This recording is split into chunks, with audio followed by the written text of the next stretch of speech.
See 1 Peter chapter 2. ಒಂದು ಪೇತ್ರ 2ನೇ ಅಧ್ಯಾಯದಲ್ಲಿ ನಾವು ನೋಡೋಣ. 1 Peter 2 ಒಂದು ಪೇತ್ರ 2 verse 21 21ನೇ ವಚನ and 22 22 and 23. 23. We are called to suffer like Christ, to follow in his. He left an example to follow in his steps. ಕ್ರಿಸ್ತನು ಸಹ ನಿಮಗೋಸ್ಕರ ಬಾಧೆಯನ್ನು ಅನುಭವಿಸಿ ನೀವು ತನ್ನ ಹೆಜ್ಜೆ ಜಾಡಿನಲ್ಲಿ ನಡೆಯಬೇಕೆಂದು ಮಾದರಿಯನ್ನು ತೋರಿಸಿದರು. He did not commit any sin. ಆತನು ಯಾವ ಪಾಪವನ್ನು He ಮಾಡಲಿಲ್ಲ. never told a lie. ಆತನ ಬಾಯಲ್ಲಿ ಯಾವ ವಂಚನೆಯೂ And ಇರಲಿಲ್ಲ. when people reviled him, ಬೈಯುವವರನ್ನು ಆತ he ಬೈಯಲಿಲ್ಲ. did not revile in return. ಅವರಿಗೆ ಬೈಯಲಿಲ್ಲ ಪ್ರತಿಯಾಗಿ. When he suffered, he did not utter any threats. ಆತನು ಬಾಧೆಯನ್ನು ಅನುಭವಿಸಿದಾಗ ಯಾರನ್ನು He ಬೆದರಿಸಲಿಲ್ಲ. kept entrusting himself to the one who judges righteously. ನ್ಯಾಯವಾಗಿ ತೀರ್ಪು ಮಾಡುವ ಆತನಿಗೆ ತನ್ನ ಕಾರ್ಯವನ್ನು ಒಪ್ಪಿಸಿದನು. So the Lord said to me also, ಕರ್ತನು ಕೂಡ ನನಗೆ ಹೇಳಿದರು, from Isaiah 54:17. ಯೆಶಾಯ 54ರಲ್ಲಿ 17ನೇ ವಚನ. I'm sharing this with you so that one day if you're falsely accused, you can remember these things. ನಾನು ಯಾಕೆ ಈ ವಿಷಯಗಳನ್ನು ಹೇಳ್ತಾ ಇದ್ದೀನಿ ಅಂದ್ರೆ, ನೀವು ತಪ್ಪಾಗಿ ಯಾರು ಅಪವಾದ ಹಾಕಿದ್ರೆ ಈ ವಿಷಯಗಳನ್ನು Commit your cause to God who judges everything righteously. ನಿಮ್ಮ ವಿಷಯಗಳನ್ನು ದೇವರಿಗೆ ಒಪ್ಪಿಸಿ ಅವನು ಸರಿಯಾಗಿ ನ್ಯಾಯ ತೀರ್ಮಾನ. This is the word the Lord gave me. Isaiah 54:17. Jeshaiah 54:17. No weapon formed against you will prosper. ನಿನ್ನನ್ನು ಎದುರಿಸಲು ಕಲ್ಪಿಸಿದ ಯಾವ ಆಯುಧವು ಜಯಿಸ. And every tongue that accuses you in judgment you will condemn. ನ್ಯಾಯ ವಿಚಾರಣೆಯಲ್ಲಿ ನಿನಗೆ ವಿರುದ್ಧವಾಗಿ ಹೇಳುವ ಪ್ರತಿಯೊಂದು ನಾಲಿಗೆಯನ್ನು ದೋಷಿ ಎಂದು ನೀನು Living Bible says like this. Living Bible ನಲ್ಲಿ ಹೀಗೆ ಹೇಳುತ್ತೆ, in the courtroom, ಒಂದು ಕೋರ್ಟ್ ಪ್ರದೇಶದಲ್ಲಿ if somebody tells a lie, ಯಾರಾದರೂ ನಿನ್ನ ವಿರುದ್ಧವಾಗಿ ಸುಳ್ಳು ಹೇಳಿ, you will get justice against that lie. ಆ ಒಂದು ಸುಳ್ಳಿನ ವಿರುದ್ಧವಾಗಿ ನಿನಗೆ ನ್ಯಾಯ ಸಿಗುವುದು. That is how Living Bible paraphrases that verse. ಆ ಒಂದು ಲಿವಿಂಗ್ ಭಾಷಾಂತರ ಈ ವಚನವನ್ನ ಹಾಗೆ ಹೇಳುತ್ತೆ. This is what I do for the servants of the Lord, it says there. ಈ ವಚನ ಹೇಳುತ್ತೆ, ದೇವರ ಸೇವಕರಿಗೆ ನಾನು ಇದನ್ನ ಮಾಡ್ತೀನಿ. I will prove that they are right. ಅವರು ಸರಿ ಅಂತ ನಾನು ಅದನ್ನು ಸರಿ. That's what it says there in the last sentence. ಆ ಒಂದು ವಚನದಲ್ಲಿ ಹಾಗೆ ಹೇಳುತ್ತೆ, I will prove that they are right. The Lord says. ಕರ್ತನು ಹೇಳ್ತಾನೆ, ಅವರು ಸರಿ ಅಂತ ನಾನು ತೀರ್ಮಾನ ಕೊಡ್ತೀನಿ ಅಂತ. Wonderful promise. ಬಹಳ ಅದ್ಭುತವಾದ ವಾಗ್ದಾನ. So I got many promises like that. ಹಾಗೆ ಬಹಳಷ್ಟು ವಾಗ್ದಾನಗಳು. So it's a wonderful thing to walk in the footsteps of Jesus. ಯೇಸು ಸ್ವಾಮಿಯ ಹೆಜ್ಜೆ ಜಾಡಿನಲ್ಲಿ ನಡೆಯೋದು ಬಹಳ humbled, ನಮ್ಮನ್ನು ನಾವು ದೀನಪಡಿಸಿಕೊಳ್ಳಬೇಕು. falsely accused, ತಪ್ಪಾಗಿ ಅಪವಾದವನ್ನು ಹಾಕಿದ್ದು. You know, how did Paul get his ministry? ಪೌಲನಿಗೆ ಹೇಗೆ ಅವನ ಸೇವೆ not only by studying the Bible. ದೇವರ ವಾಕ್ಯವನ್ನು ಓದೋದ್ರಿಂದ ಮಾತ್ರ. 2 Corinthians chapter 1. 2 ಕೊರಿಂಥ 1ನೇ ಅಧ್ಯಾಯದಲ್ಲಿ ನಾವು ನೋಡ್ತೇವೆ how to get an effective ministry. ಒಂದು ಒಳ್ಳೆಯ ಪ್ರಭಾವಶಾಲಿಯಾದ ಒಂದು ಸೇವೆ ಹೇಗೆ, God's word powerfully. ದೇವರ ವಾಕ್ಯವನ್ನು ಬಲಯುತವಾಗಿ. First of all, you must study the word of God thoroughly. ದೇವರ ವಾಕ್ಯವನ್ನ ಗಂಭೀರವಾಗಿ ಓದಿ. Regularly. I do it even now. ಸತತವಾಗಿ ಈವಾಗಲೂ ಕೂಡ ನಾನು ಹಾಗೆ ಮಾಡ್ತೀನಿ. Even today when I was reading the scripture, I got something new.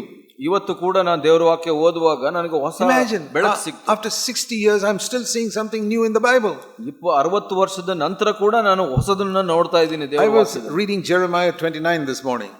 ಯೆರೆಮೀಯ 29ರಲ್ಲಿ ನಾನು ಓದ್ತಾ ಇದ್ದೆ. I saw something new there which I had not seen before. ನಾನು ನೋಡದಂತ ಯಾವುದೋ ಒಂದು ವಿಷಯ ಇವತ್ತು ಬೆಳಗ್ಗೆ ನಾನು ನೋಡಿದೆ. I have read that chapter so many times in 60 years. 60 ವರ್ಷದಲ್ಲಿ ನಾನು ಆ ಅಧ್ಯಾಯವನ್ನು ಬಹಳ ಸಲ ಓದಿದ್ದೀನಿ. That is the wonderful thing about the Bible. ದೇವರ ವಾಕ್ಯದಲ್ಲಿ ಇದು ಒಂದು ವಿಶೇಷ. It's like a well. ಅದು 100 years old. 100 years old, still there's water coming in it. 100 ವರ್ಷದ ನಂತರ ಕೂಡ ಅದರಲ್ಲಿ ನೀರು ಬರ್ತಾ ಇರುತ್ತೆ. Haven't you seen that in the villages, wells where they never get dry? ಹಳ್ಳಿಗಳಲ್ಲಿ ನೀವು ನೋಡಿದ್ರೆ ಆ ಬಾವಿಯಲ್ಲಿ ಯಾವತ್ತೂ ಒಣಗೋದಿಲ್ಲ. The Bible is like that.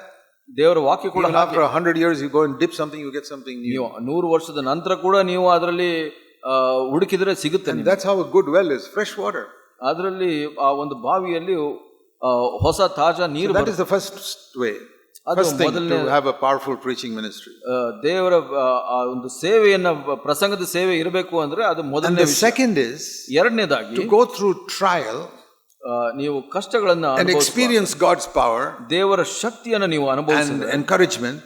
ಆ ಒಂದು ಸಂತೈಸುವಿಕೆಯನ್ನು ಅನುಭವಿಸಿದ್ರೆ, and that we can give to other people. ಅದನ್ನ ನೀವು ಇತರರಿಗೆ so that when they are in trouble they get the same encouragement. ಯಾಕೆಂದ್ರೆ ಇನ್ನು ಇತರರು ಆ ಒಂದು ಸಮಸ್ಯೆಯಲ್ಲಿ ಇದ್ದಾಗ ಅವರಿಗೆ ಸಂತೈಸುವಿಕೆ ಸಿಗುತ್ತೆ. That's what in 2 Corinthians 1 verse 4.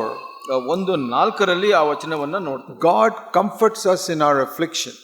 ನಮಗೆ ಸಂಭವಿಸುವ ಎಲ್ಲ ಸಂಕಟಗಳಲ್ಲಿ ನಮ್ಮನ್ನು ಸಂತೈಸುತ್ತಾನೆ. Why?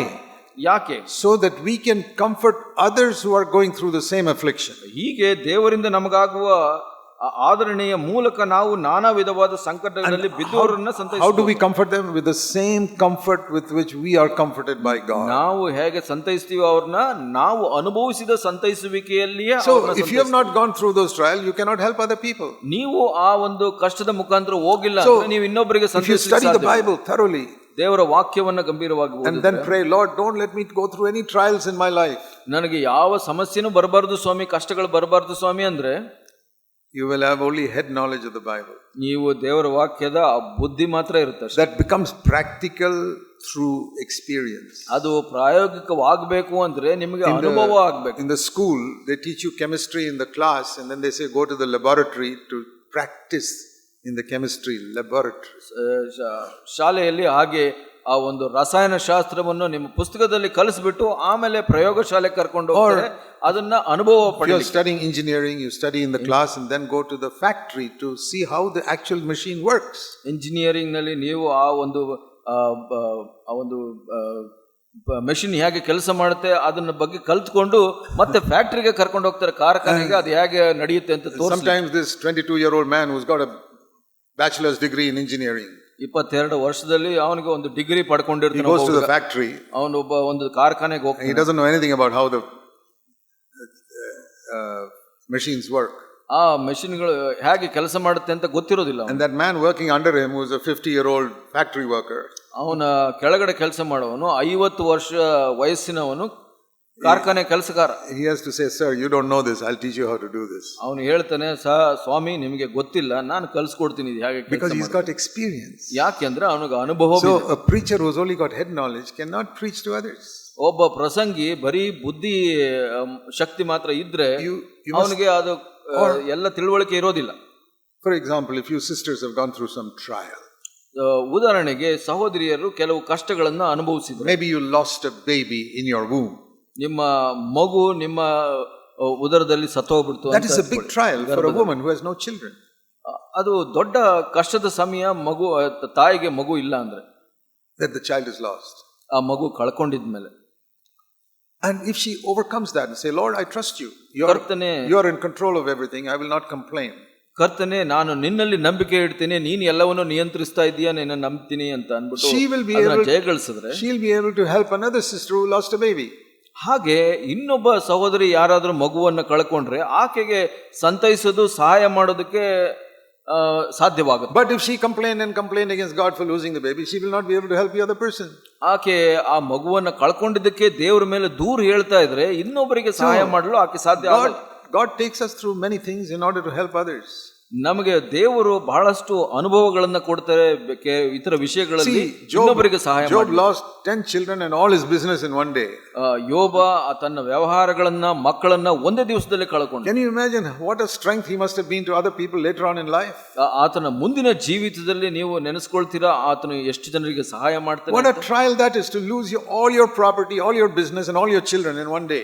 ಈ ಎಲ್ಲ ಒಂದು ಆತನ ಆಸ್ತಿ, ಮಕ್ಕಳು, ವ್ಯವಹಾರ ಎಲ್ಲವನ್ನು ತಾನು ಕಳ್ಕೊಳ್ಳೋದು ಬಗ್ಗೆ ಯೋಚನೆ ಮಾಡ್ತೀರಾ ನೀವು? That is the type of man who has a mighty experience with God. ಅಂತ ಒಬ್ಬ ವ್ಯಕ್ತಿ ದೇವರ ಜೊತೆ ಅದ್ಭುತ ಅನುಭವಗಳನ್ನ ಪಡ್ಕೊಳ್ತಾನೆ. God doesn't give such trials to everybody. ಆತರ ಕಷ್ಟಗಳನ್ನ ಎಲ್ಲರಿಗೂ ಕೊಡೋದಿಲ್ಲ ದೇವರು. God said Job is the most godly man on the earth. That's why I will give him the biggest trial. ಯೋಬನು ಬಹಳ ಈ ಭೂಮಿಯಲ್ಲಿ ಬಹಳ ಹೆಚ್ಚಿನ ದೇವಭಕ್ತನು, ಅದಕ್ಕಾಗಿ ಅವನಿಗೆ ಕಷ್ಟವನ್ನು I want to use him mightily. ಯಾಕೆ ಅಂದ್ರೆ ಅವನು ಹೆಚ್ಚಾಗಿ ನಾನು ಉಪಯೋಗಿಸಬೇಕು. God won't forget about such people. ಅಂತ ಜನರನ್ನ ದೇವರು ಮರೆತು ಬಿಡೋದಿಲ್ಲ. So humility means we are willing to accept the trials God sends into our life. ದೀನತೆ ಅಂದ್ರೆ ನಮ್ಮ ಜೀವಿತದಲ್ಲಿ ದೇವರು ಅನುಮತಿಸುವಂತ ಕಷ್ಟಗಳನ್ನ ಸ್ವೀಕರಿಸುವಂತ.